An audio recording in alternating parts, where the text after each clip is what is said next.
of the Japanese samurai warrior. A weapon of mythical strength and lethal effectiveness. But each unique samurai sword is also an artifact, a crystallized piece of Japanese history and culture, frozen forever, captured in steel.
Why has the samurai sword always been such a powerful symbol of Japanese culture?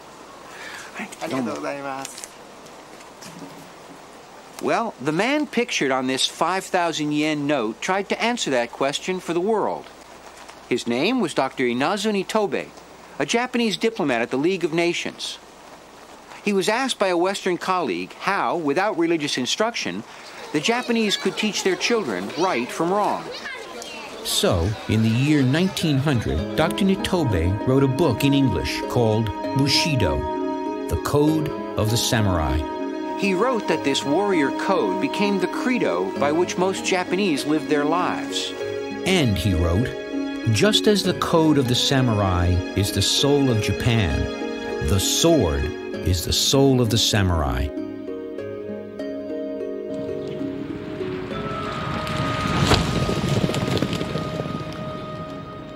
For Dr. Nitobe, the sword is a work of art that represents the soul of the samurai. But originally, the sword was not the samurai's weapon of choice. In the beginning, they fought from horseback, and their skill was with the bow and arrow.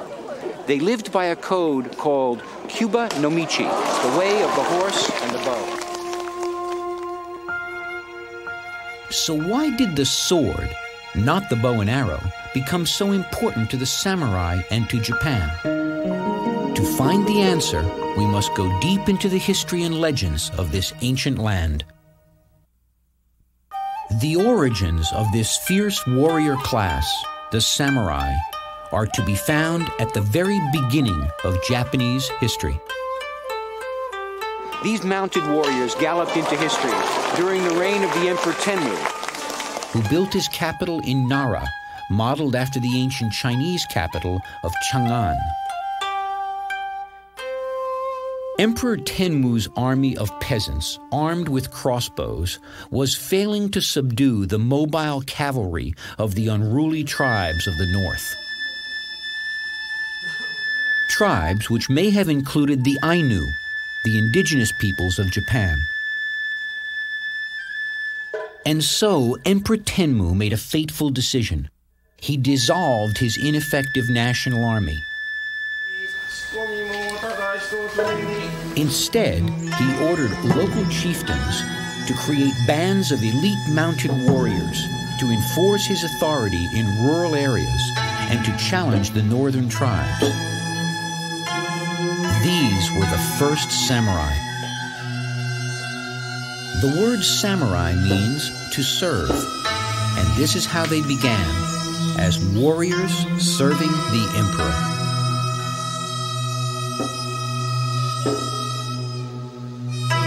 While the imperial court prayed to the gods for their success, the mounted warriors rode out to hunt down the proud barbarians of the north, once and for all.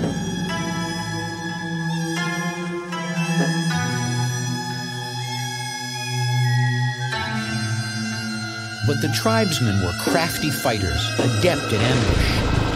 The warriors often had to forsake their bows and fight with their straight Chinese swords. Swords which in the heat of battle, chopping downward from horseback, often snapped in two. The samurai needed better swords.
When the warriors returned from battle the following year, the emperor stopped to tell the smith, "You are a master sword maker.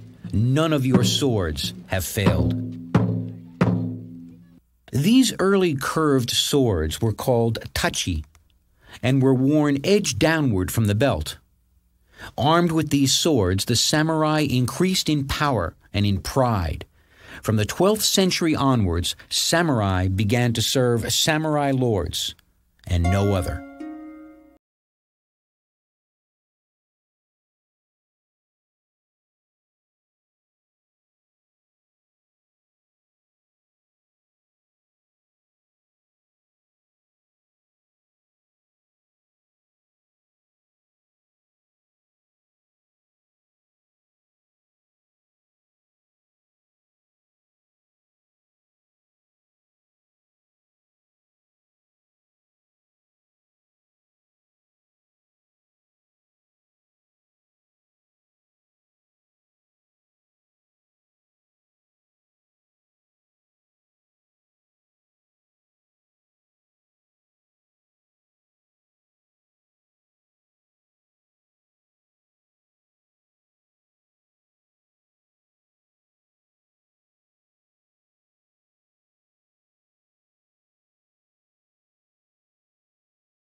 the fall of the dice when gambling, the floodwaters of the Kamo River, and the warrior monks of Mount Hiei. These monks fought with this nasty-looking weapon called a naginata.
Clans who eventually tamed them.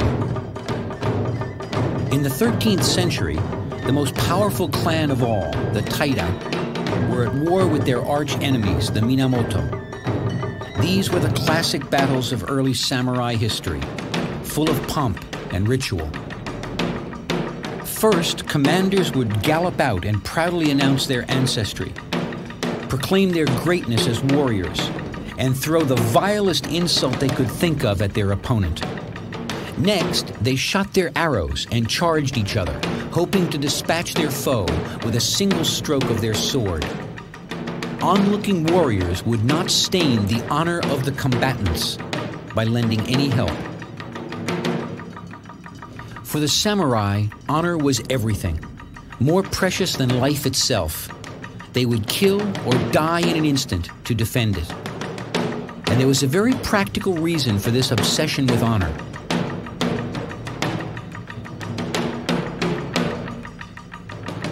A samurai's status and his lands were not protected by law, only granted by his lord. Failure or defeat in battle meant loss of his land and status, reducing him and his descendants instantly to peasants. His easily offended honor and incredible loyalty was, in a sense, pure job insecurity. And so, the samurai brought back enemy heads after a battle, which they presented to their lords as proof of a kill. Their lord rewarded them with land and titles. If a samurai were defeated in battle, but survived with his head intact, he often preferred to take his own life rather than face the disgrace of his failure.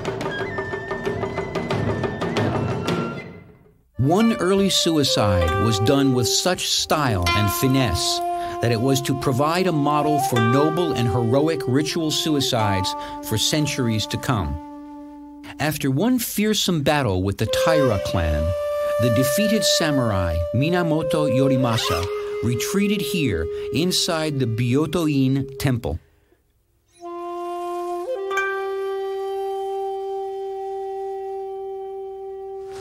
After his defeat by the forces of the Taira at Uji Bridge, Minamoto Yorimasa came to this spot while his sons defended the gate outside and penned his death poem on a war fan before committing ritual suicide. How sad that the old fossil tree should die without a single blossoming. Yorimasa killed himself in the most painful and thus the most heroic way possible, by plunging his short sword into his abdomen. This act took more than just courage or practical calculation. It took supreme conviction.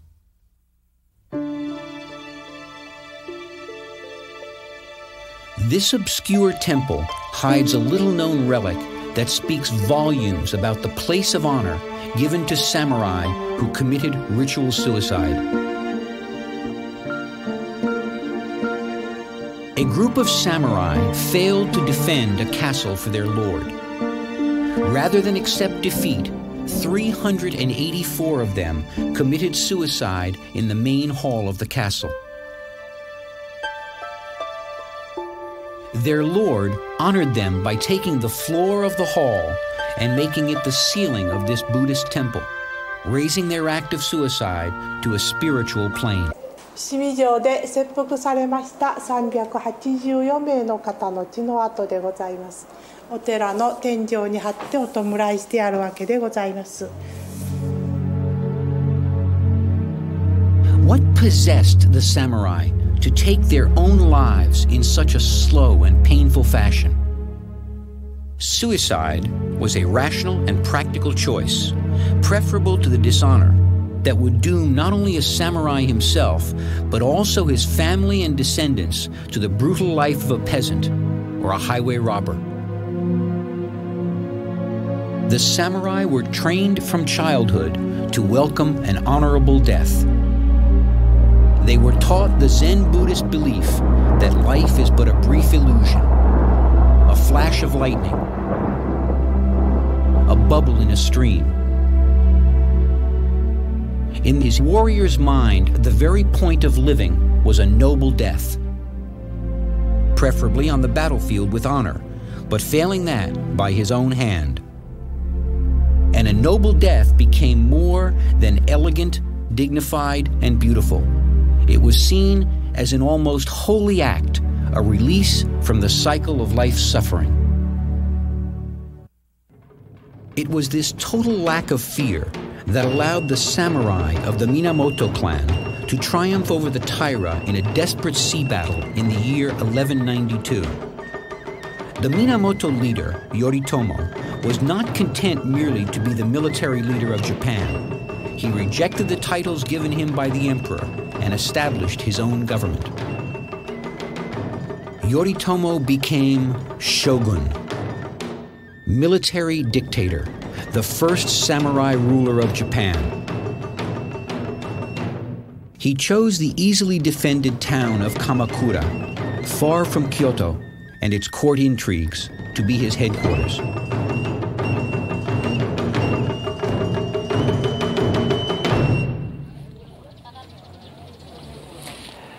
Yoritomo built this giant Buddha, now famous throughout the world, but his real legacy was the code that he required his warriors to follow. He ordered his samurai to live lives of simple frugality, to have no fear of death, and to serve him, their absolute master, with unswerving loyalty.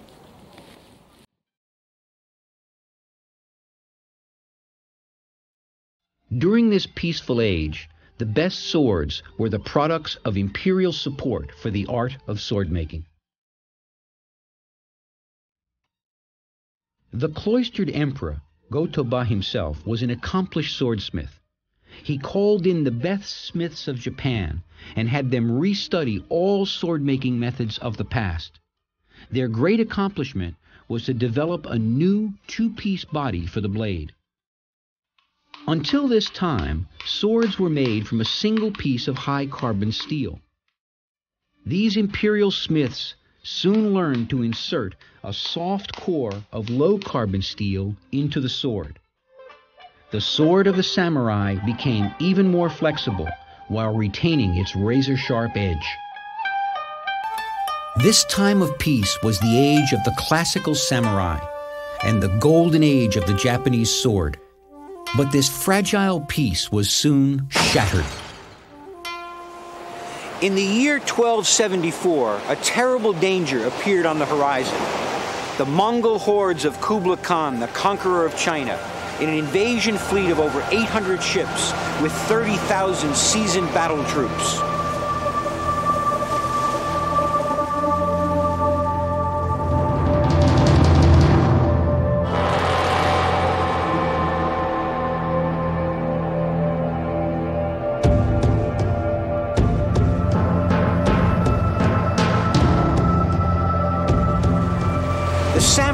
charged down onto the beach and yelled out their customary challenges for duels.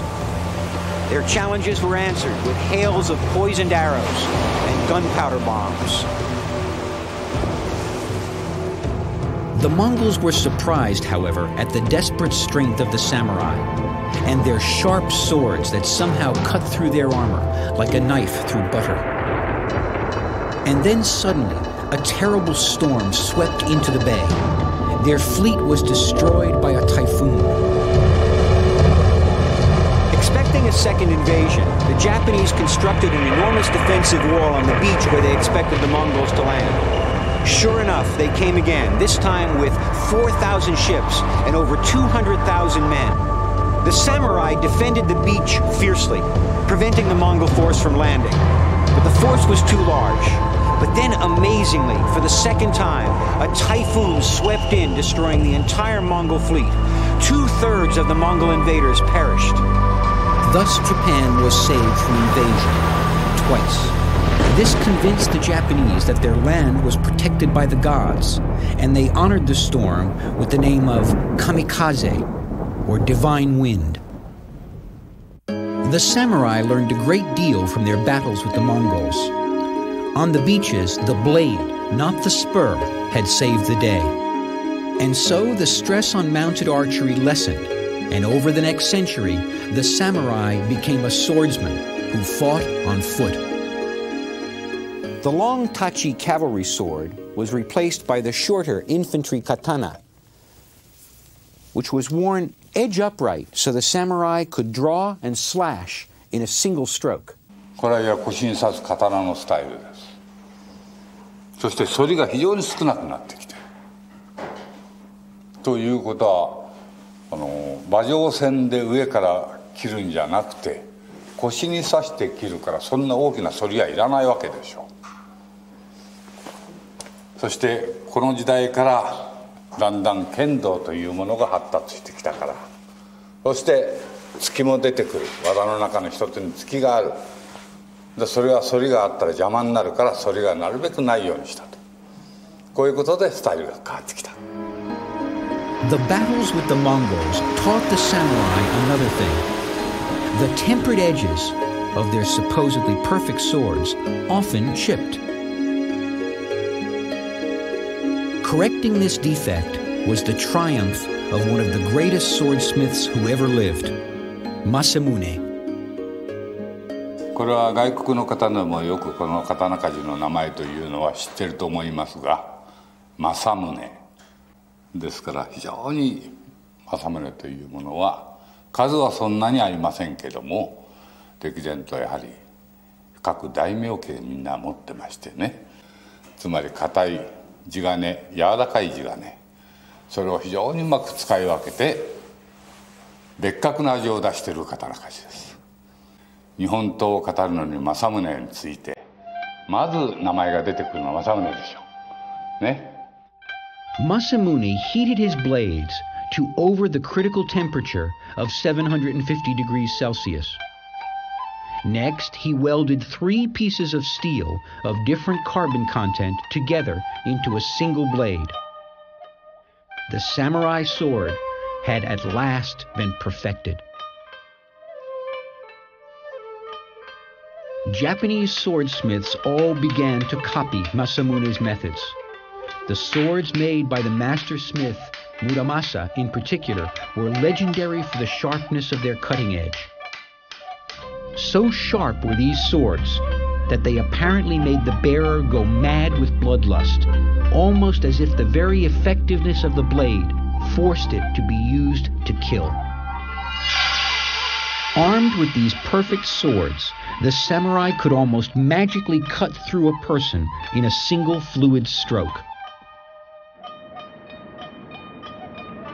The culmination of a samurai's rigorous training became the ability, without conscious thought, to execute this perfect attacking stroke. This stroke could only be perfectly executed if it were done with an empty mind, the no mind of Zen Buddhism. Now, no mind may seem like a mystical concept that only the samurai could master.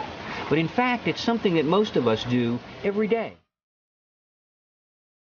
For example, anyone can type by the hunt and peck method. But touch typing is much faster, and you don't have to look where the individual letters are. In fact, you almost forget where they're located. This loss of memory while retaining a practice skill is a perfect example of no mind. Practicing this stroke became a kind of meditation, a way to develop discipline and character.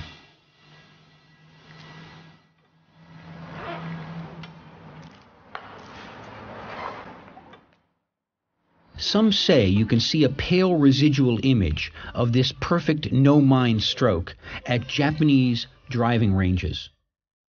In the swings of countless golfers who spend endless hours trying to perfect their stroke, even though they rarely, if ever, play on a golf course.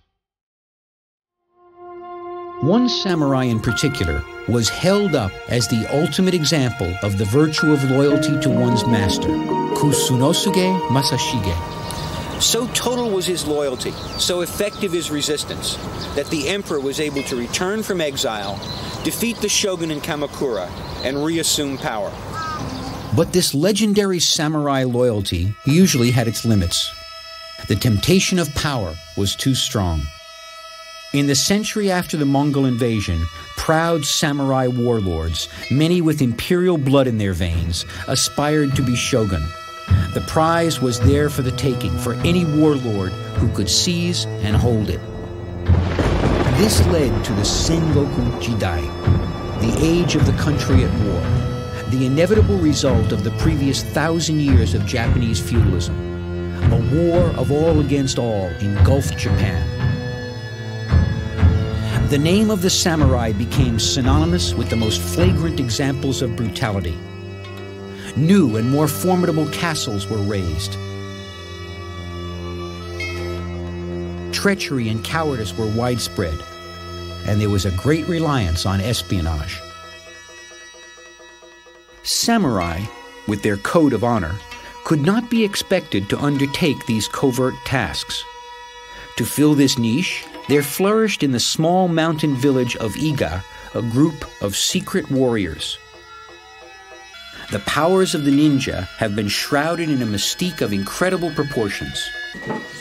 For protection against these covert mercenaries, many samurai castles and houses built nightingale floors, specially constructed to loudly squeak when trod upon, a high-tech security system designed to catch the ninja. With a decline in the warrior ethic came a decline in sword quality.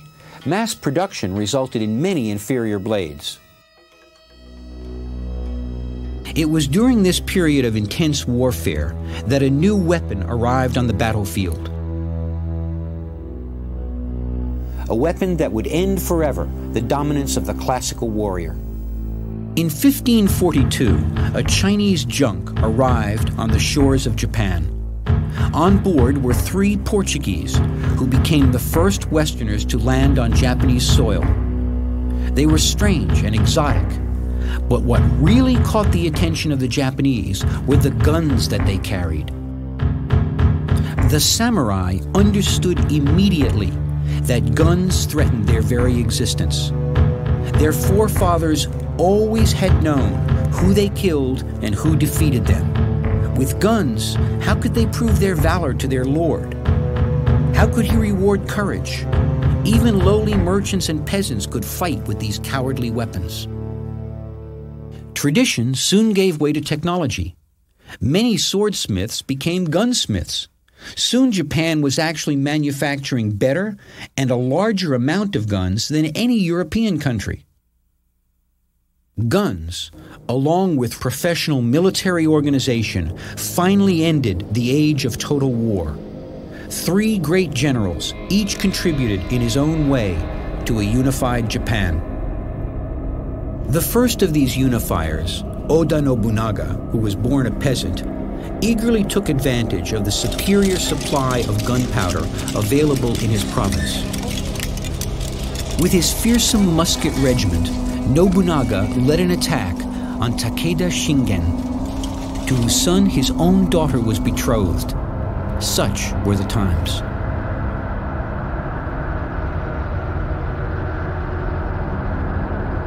Facing Nobunaga's troops in the field were the mounted samurai of Takeda, the cream of Japan's warrior elite, proud inheritors of the Minamoto classical tradition, a tradition that left them no choice but to attack.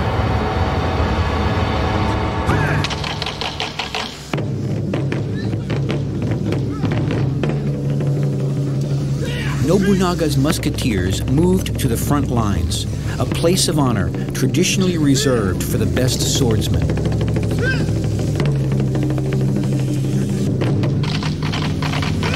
The Takeda cavalry charged down the hill.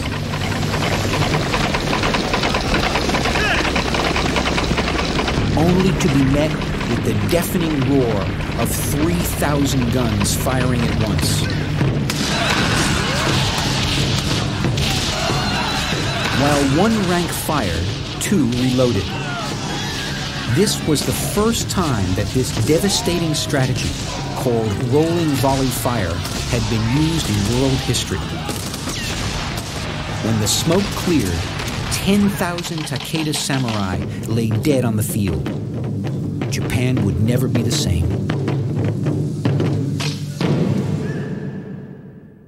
For all of its lethal beauty, its noble tradition, and the incredible skill required to wield it, the sword, even in the hands of the most courageous samurai, could not compete with a bullet fired from a gun in the hands of an uncultured peasant soldier. In the 16th century, on the strength of his guns, Nobunaga began to unify Japan's warring samurai clans. But at the height of his power, the ruthless and brutal Nobunaga was assassinated by one of his own generals.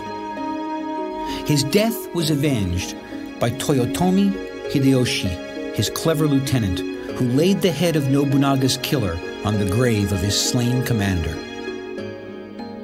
Hideyoshi was not just a brilliant soldier. He was also a shrewd judge of human nature, a master of diplomacy and compromise, skills which he exercised on rival warlords in a portable tea ceremony room with which he traveled. He soon became the unrivaled master of all Japan.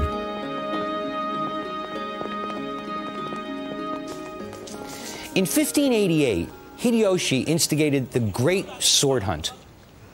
He collected guns and swords from all the peasants and melted them down to make an enormous bell and a giant statue of the Buddha. The statue is gone. All that remains of it is this piece of the Buddha's nose. But the enormous bell, famous throughout Japan, is still here.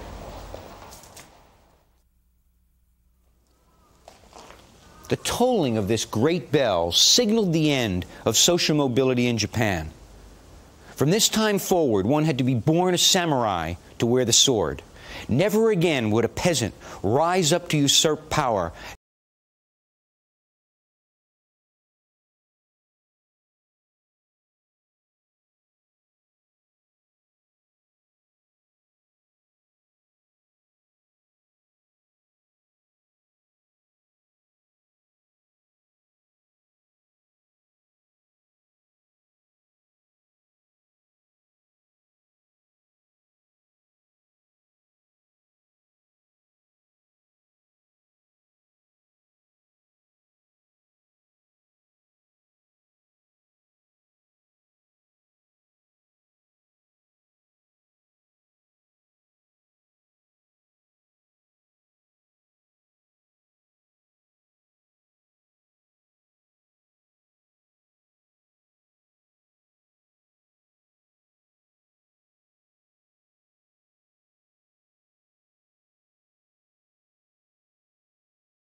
and control, Tokugawa refashioned Japan into his ideal of an inflexible and rigidly structured society. He expelled foreigners, forbade Japanese to travel abroad, and amazingly, he outlawed all guns. Japan went back to the sword. But in this unprecedented time of peace, the samurai no longer had a reason to use their swords. There were no more battles, and the Tokugawa government outlawed sword duels and vendettas among the samurai. Domestic peace had a serious eroding effect on the warrior ideal Tokugawa tried to instill into his samurai. They ate, drank, played games, and dreamt of glory in times gone by. The samurai were able to take solace in the law that required them to wear the daisho, a two-sword combination.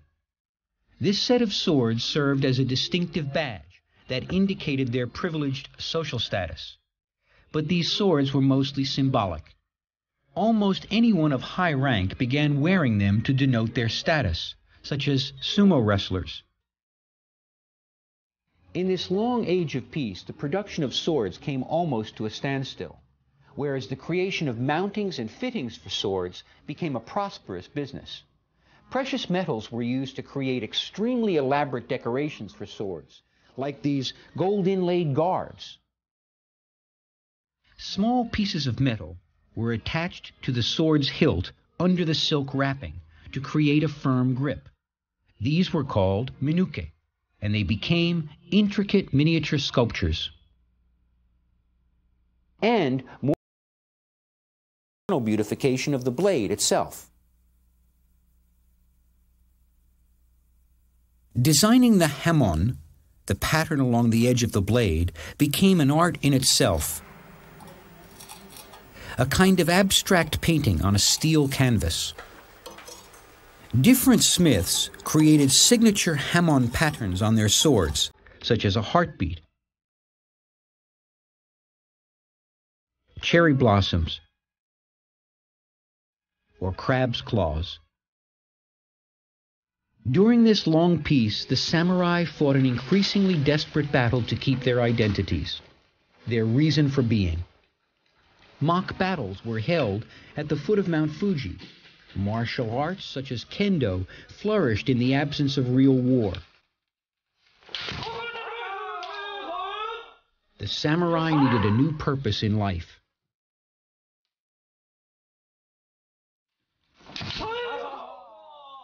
The shogun's government began to build the entire society on the rhetoric of warrior ideals. Bushido became not just the way of the samurai, but the way of Japan. And the samurai themselves, they became the enforcers of social order. Ironically, it was only during this unprecedented time of peace that the first formal written version of the Code of Bushido was written down by a samurai named Yamaga Soko. Yamaga's most famous student and a romantic believer in the Code of Bushido was Oshi Yoshio, who led the famous raid of the 47 loyal retainers of Akko in 1702. A story that has become one of the defining legends of Japanese culture, told and retold in countless books, plays, and movies. As the story goes, in 1701, Lord Asano was publicly insulted by the Lord Kira, making him draw his sword. This was against the law in the shogun's castle, and he was forced, in punishment, to commit suicide. The samurai retainers of Lord Asano, now ronin or masterless samurai, became beggars and drunkards for 2 years to alleviate suspicion while they plotted their revenge. Eventually, on a bitterly cold December night, they gathered and killed Lord Kira in a daring attack.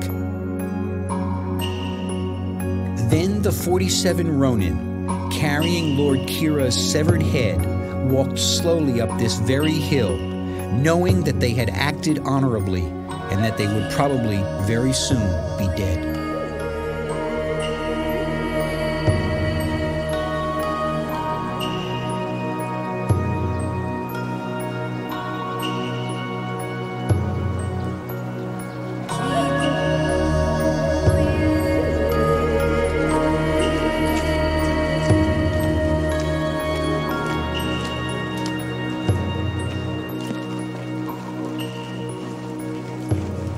They came to this place and in classic Bushido tradition laid the head of his enemy on the grave of their lord.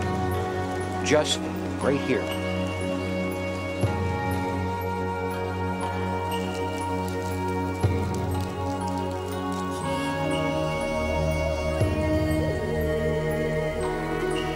The actions of the 47 Ronin put the government into a real quandary. Should they reward this sublime expression of the code of Bushido? Or should they enforce the laws against vendettas that had kept the peace for so long? It was no longer classical Japan, where the code of Bushido was the ultimate code. Now the laws that kept the peace were much more important. And so they were forced to commit seppuku, ritual suicide, in the moonlight. The 47 Ronin were buried here, next to the tomb of their lord, and their graves have become something of a shrine to Bushido. But was the code of Bushido also laid to rest here? Well,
unfortunately, this allowed the dark, militaristic side of Bushido, the love of death and blind obedience, to survive into the 20th century with tragic results.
you.